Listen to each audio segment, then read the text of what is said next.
पता लगा सकते हैं कि कहाँ सिंस और कहाँ फॉर। ओके, तो सबसे पहले हम देखते हैं टाइम की बात करें सिंस और फॉर।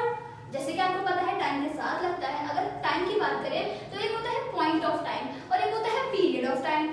इसको मैं आपको इस तरह से समझा सकती हूँ कि पॉइंट ऑफ टाइम ये है, जैसे कि मैं बोलूँ कि मैं 2 बजे से पढ़ रही हूँ, ठीक है, अभी 4 बज रहे हैं और मैं बोल रही हूँ कि मैं 2 बजे से पढ़ रही हूँ, और मैं इसको ऐसे भी बोल सकती हूँ कि मैं 2 घंटे से पढ़ रही हूँ।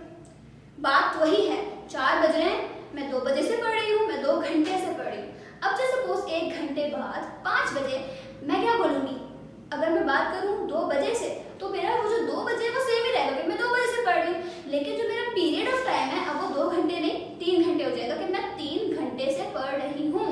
यानी कि अगर मैं एक पॉइंट ऑफ टाइम की बात करूँ 2 बजे तो वो सेम ही रहा, और अगर मैं पीरियड की बात करूँ तो वो चेंज हो गया, ठीक है। जैसे सपोज ऐसे ही मैं बोलूँ कि मैंने इस स्कूल को फरवरी में ज्वाइन किया, ठीक है, अभी जैसे सपोज मई चल रहा है तो 3 महीने हो गए मुझे इस स्कूल में, तो मैं इस स्कूल में फरवरी से जॉब कर रही हूँ, ऐसे भी बोल सकती हूँ। मैं इस स्कूल में 3 महीनों से जॉब कर रही हूँ, ऐसे भी बोल सकती हूँ। दोनों में बात एक ही होगी, लेकिन अगर मैं कुछ अर्से बाद बोलूँ तो मेरा जो फरवरी है वो सेम ही रहेगा, लेकिन महीनों की जो क्वांटिटी है वो बदल जाएगी, फिर वो 4 महीने 5 महीने इस तरह से चेंज हो जाएगा। तो यानी कि पॉइंट ऑफ टाइम सेम रहता है और पीरियड ऑफ टाइम चेंज हो जाता है। अगर आपको इस चीज़ का सेंस समझ में आ गया तो आपके लिए सिंस और फॉर इंतहाई आसान हो गया। अगर आप पॉइंट ऑफ टाइम की बात कर रहे हैं तो उसके साथ आपको सिंस लगाना है, ठीक है। जैसे सपोज 2014, जो चीज़ 2014 में हुई अब चाहे अगले 10 साल के बाद मैं ये बोलूँगी 2014 में हुई, ठीक है।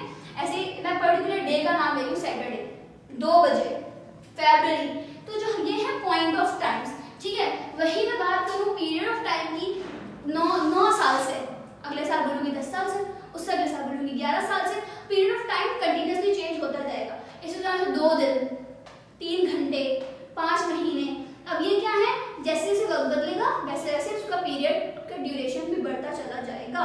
तो जो चीज़ बदल जाए वो पीरियड ऑफ टाइम है और जो चीज़ सेम रहे वो पॉइंट ऑफ टाइम है। पॉइंट ऑफ टाइम के साथ हमेशा सिंस आता है, पीरियड ऑफ टाइम के साथ हमेशा फॉर आता है। इस चीज़ को हमेशा याद रखिएगा।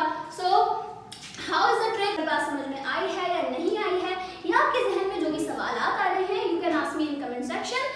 And that's all till here. If you like my video, do like, share, subscribe, and don't forget to press the like icon. Allah Hafiz.